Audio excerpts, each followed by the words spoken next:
I'm Kevin O'Connor, and welcome back to Ask This Old House, where we'll go anywhere to answer your home improvement questions.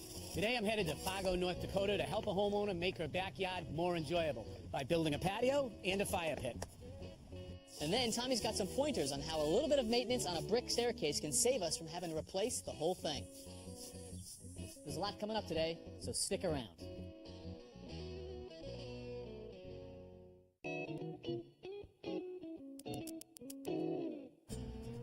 Today's project takes us to a place that is pretty rare these days. A place where downtown still looks a lot like it did 50 years ago, and everyone on the street says hello. Fargo, North Dakota, where the bike shop showcases antique Schwinn's, the local drugstore is a gathering place, and the theater marquee glows neon green at night. Welcome to Fargo. Well, thanks so much for having me here. Now, I have to tell you that after looking at pictures of your backyard, I never anticipated how big and beautiful it was going to be. It's big, and you see this blue spot out here? That's not a swimming pool. Right, that's our project for today, and we're going to be building a patio. Right, right. And you have a plan? I do, and it's a great one. It's not your average patio. It's a paver block patio. Yep, and it's not rectangular. We're going to be actually doing a circular patio. Exactly. And in the middle? Fire pit. Oh, that'll be great. What a focal point that'll be. And in the backside, a curved wall. Yes. Well, this is going to be quite a bit of work. Let's get to work right now. I'm ready. Well, Mary, we have a local crew helping us today because this is a big project and we need some extra hands. Now, they actually came in yesterday and they excavated out 8 to 9 inches of topsoil. That brought them down to a clay layer. On top of the clay layer, they put in a stabilizing fabric. What that's going to do is stop the soil from moving and help keep your patio level. On top of the fabric, they put in layers of gravel, 3 to 4 inches deep, and then they compacted it. Now, before they left last night, they knew we were going to get rain, so they covered the whole area up with this blue top. So the first step for us today is to remove the top. Grab that corner there. You all set, right, guys? Everyone got a hold? Ready? Roll it up. All right, why don't you grab up there? Okay, we're going to take the whole thing. Let's go. Now, we just want to make sure that this base layer is nice and level. Now, this base layer is actually made up of stone and sand, and this is mixed together, and this is just the right thing to put underneath the patio. The next step is to spray out the actual circle of the patio.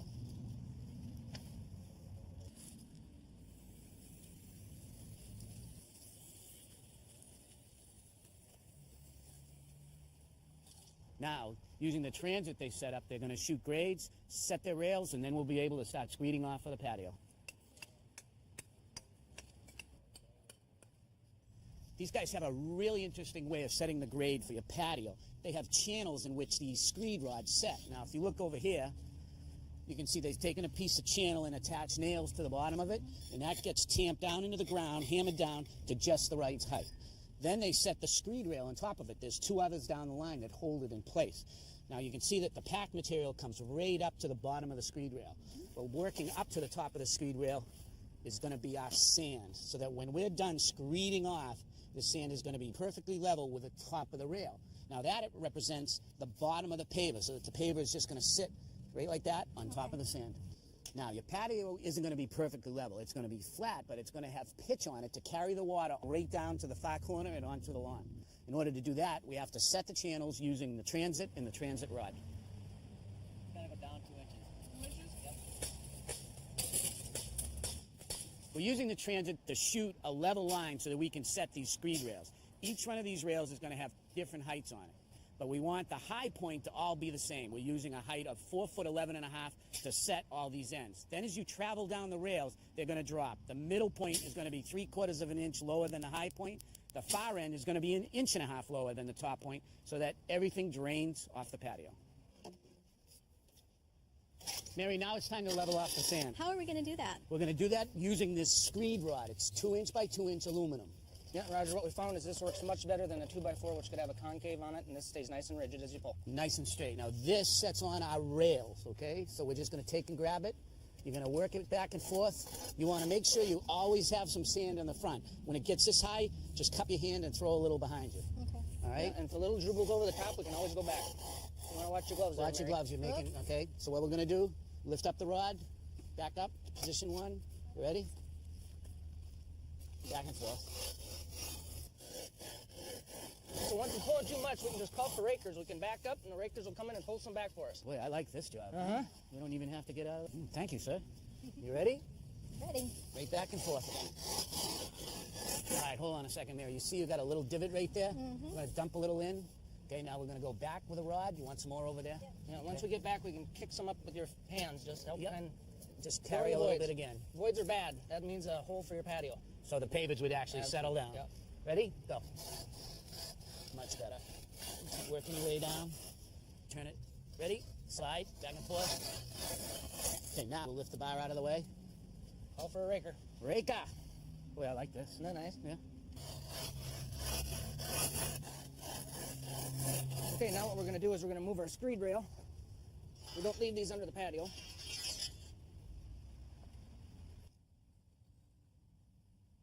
Now we're just filling in the void left by the screed rail.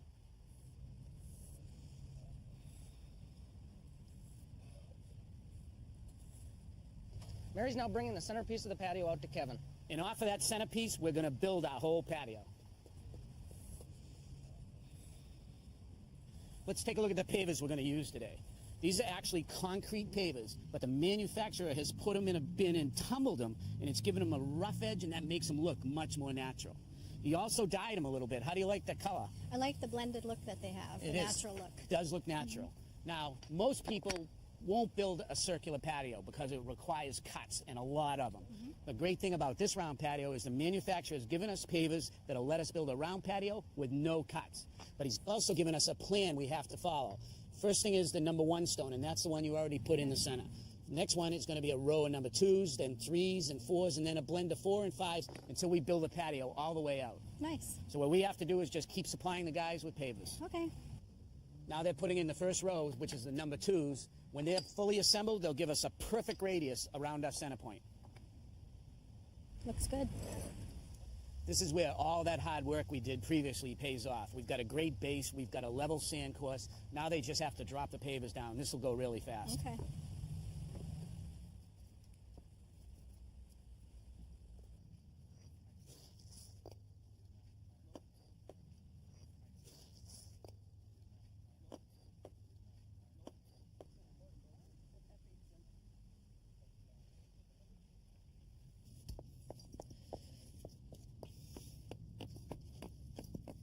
Guys added a border to the patio, and they used a lighter color paver. I love how it makes the colors pop. It looks great. And to hold it all into place, we're using these 8-inch galvanized spikes that we put through this plastic edging. Now, this is going to be the centerpiece of the patio. Right, and originally I wanted fire in the middle, and we decided that going with a fire pit was the best way to go.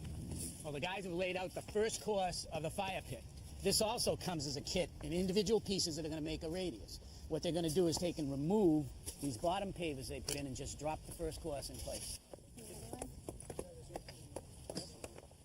No, yes, maybe. Oh, yeah, have her down.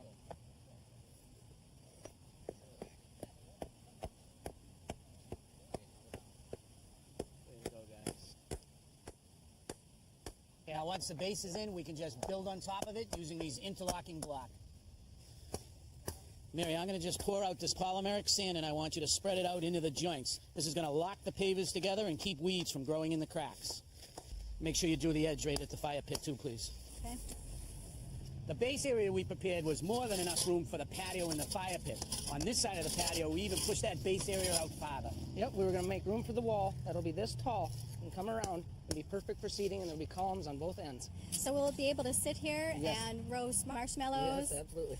Oh, just sit, turn around, and look at the fire.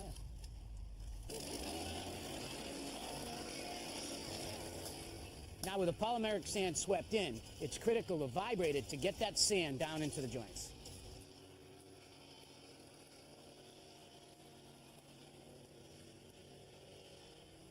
Mary, this wall is going to be a seating wall, so we want to make sure it's strong. So we're doing 2 things. We're overlapping the joints, and we're using concrete adhesive to hold the block together. So set that one down in, wiggle it around a little bit. Okay, now make sure it's lined up on the back. That one okay?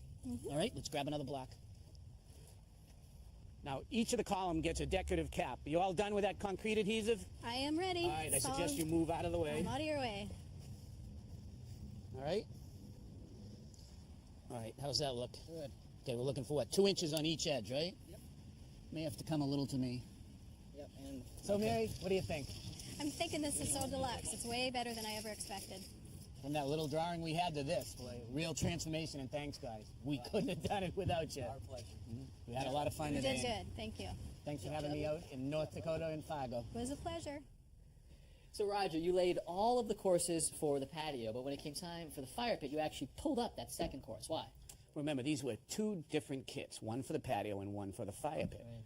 When I laid that fire pit out, I thought I was going to have to cut a whole bunch of pavers in order to get that down where I wanted it to be. So you couldn't have just taken the fire pit and glued it down to the existing patio? I really wanted to lock it in place. I didn't want it sitting on top. That's why when we pulled that ring out, the second course, we were able to fit the fire pit in. It was right at the right height where I wanted it to be. Nice. I'll tell you, that patio looks great, and the fire pit really adds a lot to it. And no cuts. That's right. Guys, you are going to love this one. It's plastic. It has a little gray rubber on the back. You flip it over, it has an orange circle and a white doohickey. What is it? All right, boys. I have had one of these for many, many years. A doohickey? I have. There are some rules about plumbing you can't break. Hot to the left, right? It is? The other one is the ID can't exceed the OD. What I mean by that is the inside diameter of the pipe, right there, can't exceed the OD, the outside diameter of the pipe. Otherwise, the inside's on the outside. Now, what happens? The water's on the outside, makes a mess, people complain, right? Oh, man, I got Absolutely. With this thing, you put this over the top as a calibrator, and it guarantees that the water is on the inside, not the outside. Wow. What do you think? That makes perfect sense to me. But that's not it. This is a job estimator. Yeah. All right, let's say you call me up, you say, Tom, renovate my house. I go up to your house and say, okay, Richard, what's your budget? 50,000? 50,000, big right? spend. Estimate Yeah, 50,000. I go back to the curb and I look at your house. Doesn't fit inside this little circle. I can't see your whole house. Can't do your house. Go over here, but I can do your garage. I want an itemized estimate. A $50,000 garage. Nice. Boys, this is the latest piece of technology right here. You are looking at the O-phone. Yeah, it's a sort of smartphone, like you guys, sort of smart. Yeah, but it's actually got a rotary dial right here, so you can dial up the numbers. You know, that's kind of retro. It's got the trackball. That's pretty neat. And best part, you can check for your mail. Put it right up to your eye, look out the window, and Look, oh, you got a couple pieces in. hang on. Yep, that's my mail. Definitely. That's not it. O-phone. Okay, got to tell you guys, this is one time the guesses are almost better than the answer. All right. What happens in the middle of the night when you get up? You can't find what? The door, Raj. Exactly. So you know what this is? This is a door handle illuminator. All right. It works on motion. So Kevin, you get the lights over there, please? got it. We slide this over the top. It just simply lights up. Look at that. Well, that's a super smartphone. People love their brick. It's been around for centuries, and it looks great, but it's actually a two-part system. It's the brick and the mortar. And when the mortar starts to go, well, you got problems with the brick. And Tommy, you found some problems here with the mortar? Well, I did, Kevin. If you look right here, we've got some loose mortar right here in between these 2 bricks. I've got a crack here in the joint. And down here under the riser, you can see where the riser meets the tread. There's a void right there. And see how loose that is? Yep.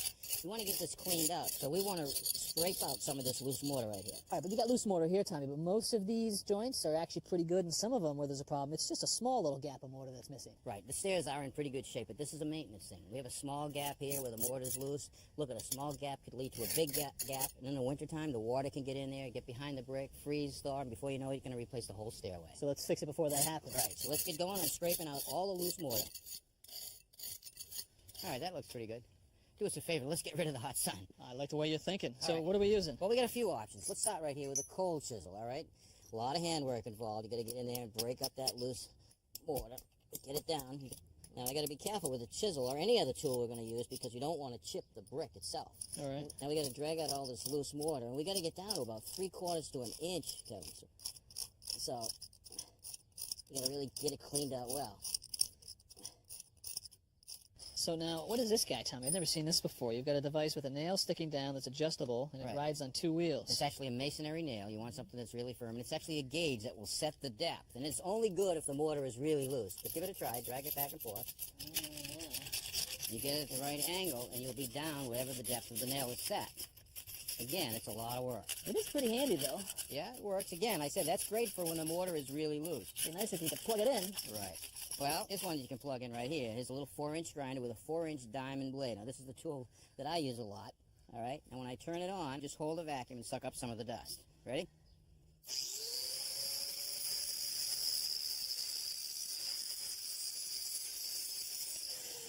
Now we're down about 3/4 to 1 inch. That's good depth. Now here's another tool that'll allow us to get tight to the riser. It's actually called a brick and mortar saw. It has two blades that are actually bypassing when you turn it on. You can actually see the blades going back and forth. So what I'll do is I'll bring it up.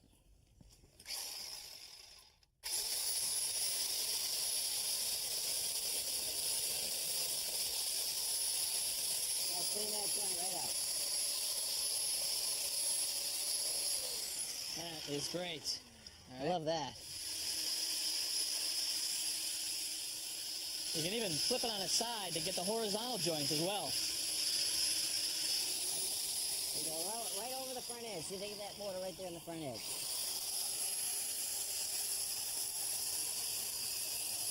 Beautiful. Now you got a loose one here and here.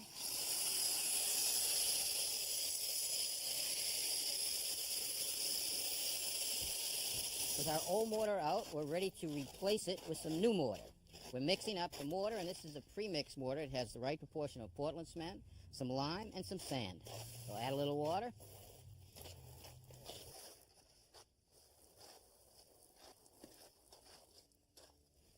All right, our mortar is mixed, and we've mixed it to the consistency of thick peanut butter. Now I'm going to take some with my pointed trowel, and we're going to push it into the joints using this right here. This is a tuck pointer, and I've chosen a narrow one that will fit in between the joints of the brick. Now, if we were doing this on a hot, sunny day, Kevin, we'd have to worry about the sun and the brick being so hot and dry that it would actually steal some of the water out of the mortar, causing it to crack. But we're in the shade here, so we're all right. That's right. So the tent was for the bricks, not for us? Well, it was for me, too. But you're right, it was for the brick. Now, what I'm doing is I'm sliding it off my trowel, and I want to push it right down tight into each joint.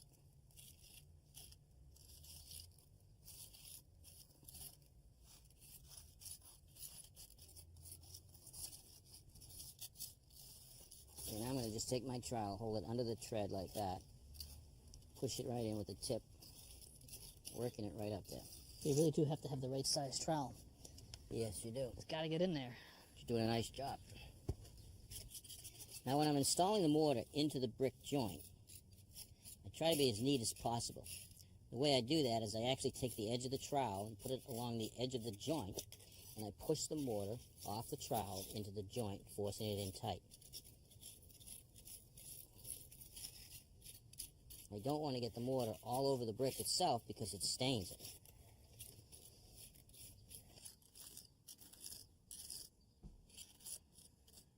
Down here in the bottom riser, you can actually see this space right here. Well, the front walk is settled. So we'll just pack that gap with mortar.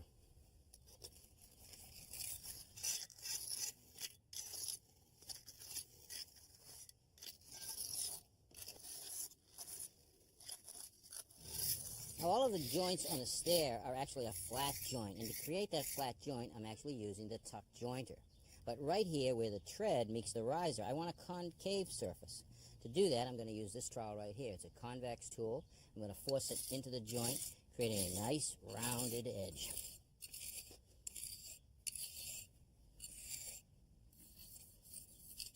And I'll use the same tool for the underside of the top tread. Now we'll clean off all the heavy residue with brush and water. We want to stay off the stairs now for a few hours. Then in a couple of days, come back with some muriatic acid and water and wash away all the residue. All right, well, a heck of a lot easier than replacing the entire staircase in a few years. Sure is. I got to tell you, Tom, I think I am in love with that tool. It certainly beats using a chisel. It sure does. But it's a professional tool, and it's not cheap. The cost is about $1,000, but it does save a lot of time. Now, the blades we use were these small ones right here. Great size for doing a stairway. They have different size blades for different jobs. Large ones right here, if you're doing a whole wall surface on the side of a building, really cuts into that mortar fast and quick. But for years, I've used a grinder. Sure. The grinder is dusty. And you got to be careful. Not only will it cut the mortar, it'll take a piece of the brick right off. Oh, yeah, it'll slice the brick, and you get a bigger mortar joint than you want. So you can use these not just on the brick, though, right? That's what we found out. Right. These big ones right here, or even the small ones you can use in your field, Roger, when you're cutting a tree and you want to get into the ground to cut the roots. That'll be a good tool for me. Yeah? Sounds like you guys are going to be fighting over that. All right. Great show. So until next time, I'm Kevin O'Connor. I'm Roger Cook. I'm Rich Rathui. And I'm Tom Silver. For Ask This Old House. Now, Yeah, boys, don't yeah, fight. yeah. Fellas, don't fight.